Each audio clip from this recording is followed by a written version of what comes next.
Guys, welcome back to my daily blog. আজকে কিন্তু অনেক সকাল সকালে আমি ঘুম থেকে উঠে পড়েছি। সকালবেলা ব্রাশ ট্রাশ কমপ্লিট করার পর বাড়ির যেই টুকটাক কাজগুলো থাকে সেগুলো কমপ্লিট করে আমি চলে গেছিলাম পড়াতে। ঘুম থেকে ওঠার পর থেকে দেখছি ওয়েদারটা এরকম বাজে হয়ে রয়েছে, মানে এত পরিমাণ কুয়াশার জল পড়ে এমন মানে পাতা টাতা ভিজে যাচ্ছে, মনে হচ্ছে যেন বৃষ্টি পড়ছে। তারপরে এদিকে দেখো আমি পড়াতে বসে গেছি, আর এই ছোট বাংলা বইটা দেখলে যে আমার কি ভালো লাগে। এই বইটা এমন একটা বই যেটা আমিও পড়েছি, আমাদের বাবা মায়েরাও পড়েছে, এমনকি এখনকার জেনারেশনের যে ছোট ছোট বাচ্চারা আছে ওরাও পড়ছে। আচ্ছা, এই ছোট বাংলা বইটা দেখলে তোমাদের কার কার ছোটবেলার কথা মনে পড়ে যায় তোমরা কিন্তু অবশ্যই কমেন্ট করে জানিও। এদিকে দেখো মামুন বাড়িতে একটা ছবি এঁকেছে, ওটাই আমাকে দেখাচ্ছিল। আজ অনেকদিন পরে বৌদিদের বাড়িতে পড়াতে এসেছি, আর পড়ানোর মাঝে বৌদি এসে আমাকে কফিটা দিয়ে গেল। বললো জানো, বললো যে তুমি অনেকদিন পরে আমাদের বাড়িতে পড়াতে এসছো, এই না তোমার জন্য স্পেশাল কফি। ওদেরকে পড়ানো কমপ্লিট করার মধ্যে সঞ্জি আবার আমায় ফোন করলো, ফোন করে বললো একটু ওয়েট করার জন্য, ও আসবে, ও আর আমি মিলে আবার যাবো একটা দোকানে। এই দিন আমার ফোনেও রিচার্জ ছিল না, তাই আমিও ভেবেছিলাম আমি আর ও গিয়ে একসাথে রিচার্জটা করে আসবো। তারপরে ও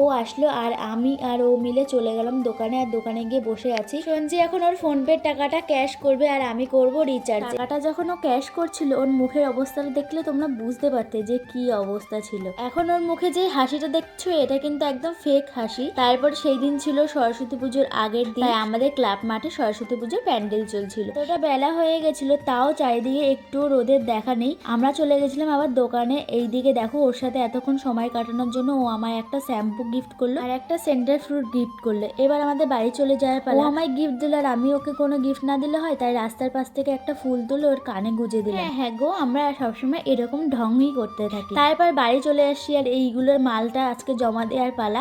একটাও করেনি, আর এখন ওদেরকে আমার হেল্প করে দিতে হচ্ছে। এদিকে কারেন্টের বোর্ড টোড লাগিয়ে আমরা বসে গেছি, আর তিনজনে মিলে কিন্তু এখন কাজটা করে দিচ্ছি। এগুলো দেখে তোমরা চিনতে পেরেছো? হ্যাঁ, এগুলো লাভ। সবাই ভ্যালেন্টাইন ডেতে বয়ফ্রেন্ড গার্লফ্রেন্ডকে গিফট করবে। সেগুলো নিয়ে দেখো ফুলকি কিরকম ঢং শুরু করে দিয়েছে। ফুলকিদের সাথে কাজটা কমপ্লিট করে দেওয়ার পর আমিও এখন রেডি হয়ে গেছি। আর রেডি হয়ে কোথায় যাচ্ছি বলো তো? আমার একটা স্কুল ফ্রেন্ডের বাড়িতে, কারণ ওদের বাড়িতে আজকে আমার নেমন্তন্ন ছিল। আমি যখন বাড়ি থেকে বেরোতে যাব তখন দেখি ভাইও বেরোচ্ছে, কারণ ওর এখন পড়া আছে। তাই আমি ওর সাইকেলের পেছনে করে চলে এলাম মনামিদের বাড়িতে। বাড়িতে যাওয়ার পর ও আর আমি মিলে এত গল্প করেছি সে কি আর বলবো। তারপর খাওয়া দাওয়া করে আবারও অনেকক্ষণ গল্প করে চলে এসেছি আমি এখন পার্লারে। সরস্বতী পুজোর মাত্র আর একটা দিন বাকি, আর আজকে আমি এসেছি পার্লারে আইব্রোস করার জন্য। কি আর বলবো গাইস, সারাদিন এত পরিমাণে বিজি থাকি যে আমি একটা কাজও ঠিক করে কমপ্লিট করতে পারি না। এদিকে দেখো বাড়ি এসে বেশিক্ষণ ওয়েটও করতে পারি না। শাড়িটা নিয়ে বেরিয়ে গেলাম পাশের বাড়ি একটা কাকিকে দিয়ে বলবো শাড়ির পাটটা লাগিয়ে দেওয়ার জন্য। ভাই আবার আমাকে সাইকেলে করে পড়াতে দিয়ে গেল।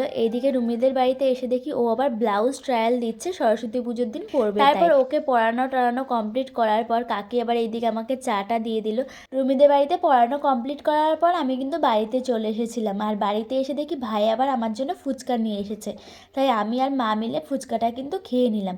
তো এই ছিল আজকে আমার ডেইলি ব্লগ। ভিডিওটা তোমাদের কেমন লাগলো অবশ্যই কিন্তু জানিও। সো চলো টাটা সবাইকে, দেখা হচ্ছে পরে কোনো ভিডিওতে।